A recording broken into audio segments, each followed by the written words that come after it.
As we close the third chapter of Hagigah, we are going to close on issues about universalism and inclusiveness. That seems very strange because we think about the temple service as something that was just reserved for the priests. But we learned that anybody's trusted if, for example, the production of pottery, if they live anywhere closer to Jerusalem than Modi'in.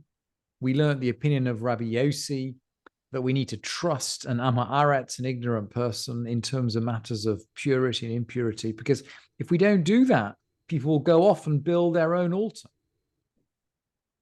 And the result of these lenience, and by the way, everybody is assumed to be in a state of purity during the festival, whether they are normally careful or not. In other words, whether they are normally an Amaretz, someone who doesn't pay attention to ritual purity, or whether they're a chaver, someone who is always particular.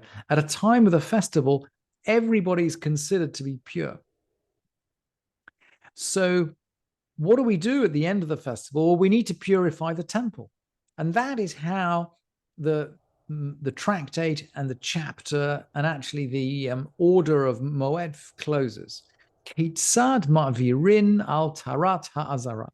How do we, well, ma'avirin I've translated here as to pass over. Literally, it is to pass over. But how do they pass over the purification of the temple court?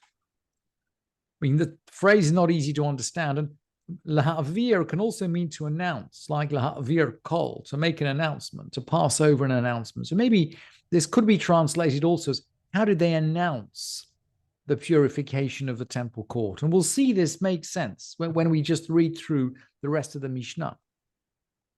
They used to immerse the vessels which were in the temple. So everything's going to be immersed. And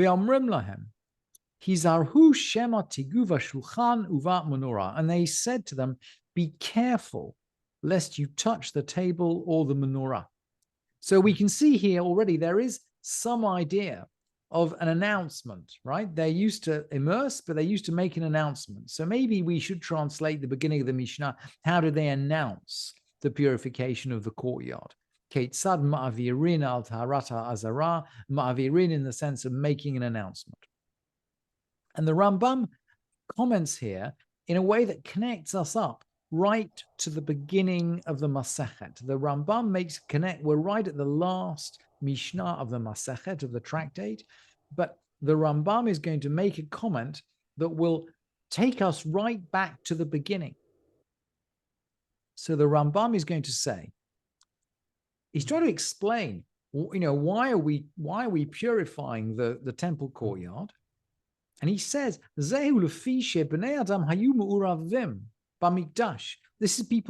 is because people used to mingle together in the temple at festival times. Everybody used to mingle together. Everybody was included.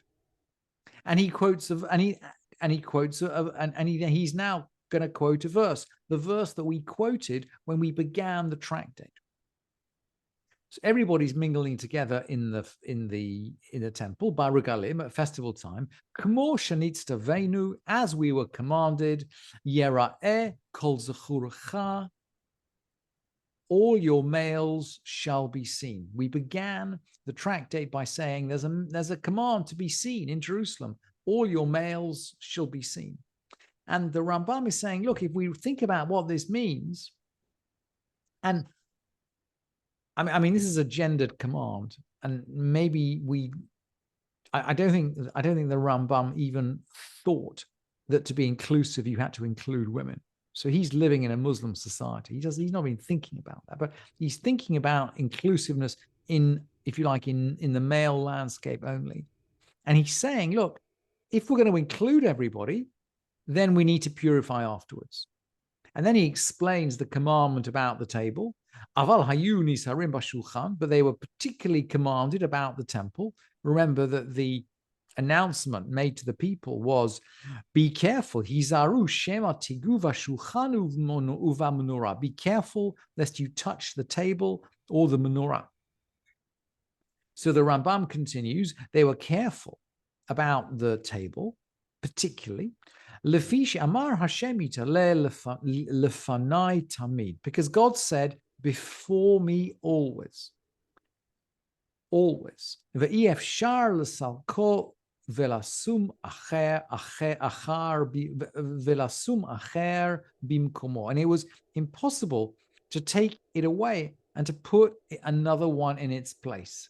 And why does the Rambam say, Lefanai tamid, before me always? He's quoting a verse from Kitisa, from Exodus. And it's a verse about the table. You shall put on the table. The table's mentioned in Exodus. Chapter 25, verse 30. Lechem panim, you shall put the showbread, the bread of display, on the table. And the verse concludes, Lefanai tamid, before me always. So the Rambam is saying, look, we have a particular command to have the bread on the table at all times, so you can't move the table. That is why when we announce the immersion, the purification of the temple court and the immersion of the vessels, we take particular care to tell people, don't touch the table, don't touch the menorah, because we can't immerse them. We can't move the table. And by the way, exactly the same applies to the menorah. There's a verse for the menorah. Tzavet b'nei Yisrael. This one is from Leviticus, from the Parsha of Emor. Tzavet, it's the last aliyah of the Parsha of Emor. Tzavet b'nei Yisrael ve'yikhu elecha shemen zayit zach katit lama'or. Command the Jewish people to bring you clear oil of beaten olives for lighting. Lahalot ner tamid, to light an eternal flame. The light has to burn all the time in the temple. Maybe the Mishnah is thinking about another universal symbol here, but the table is there all the time. The menorah is there all the time. They can't be immersed. The Mishnah goes on. All the vessels that were in the temple had second and third sets. You could say they had backup sets and backups of backups. She'im nitamu harishonim yaviu shneim taftehem. So if the first set was defiled, they'd bring a second set in its place. So again, we're opening up to everybody, whether they are pure or impure. We know there's a risk of defiling the temple vessels. We don't worry about it. We got a backup set. We got a backup for the backup. We can deal with it. And then after the festival, we're going to purify. So all the vessels that were in the temple required immersion. All the vessels in the temple required immersion except for the altar of gold and the altar of bronze. The altar of gold was the spice altar, the incense altar. The incense was offered up on the altar every day. It was offered in the middle of the Holy of Holies on Yom Kippur, but it's offered up on the incense altar every day. And the bronze altar is used for the sacrifices. So why don't they need to be immersed? There's a dispute. We're going to close on a dispute. Mipnei shehem karkarka, divrei Rabbi Eliezer. According to Rabbi Eliezer, they don't need to be immersed because they're like ground. And one of the characteristics of the ground is it can never be tameh. The ground's never tameh. It never receives tumah. It's quite a useful, again, universalistic idea. The ground never receives tumah. And by the way, the altar was supposed to be made of earth. There's another verse. This is at the end of Parsha of Yitro, end of chapter 20 in Exodus. Mizbach adama ta'aseli. You shall make an altar of earth for me. You shall sacrifice it on it, all your burnt offerings and all your other offerings. And then again, in a universal tone, the verse says, in every place where I cause my name to be remembered, I'll come and bless you. There's something universal about worship, and the altar is actually supposed to be built of earth. We're not how the rabbis get away with a bronze altar is another question entirely, which maybe we'll learn on another occasion. But the point is, at its essence, the altar is earth. So Rabbi Eliezer is saying, and we know he's an extremist literalist. Rabbi Eliezer is saying, look, the altar is like earth, so we don't need to immerse it.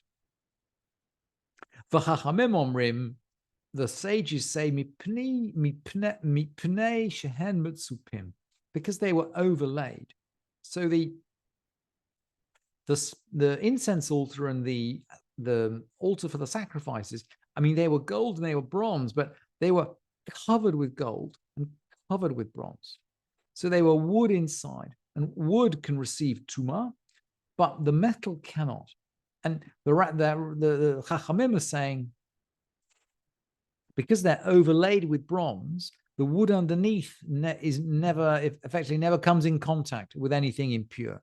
So it never needs to be immersed. That's the way the sages go. I must say, from a poetic point of view, I have a lot of sympathy for Rabbi Eliezer. He's articulating something completely general and universal about the object right at the center of the Beit Mikdash, and that's a really interesting place to stop to finish the tractate of Moed.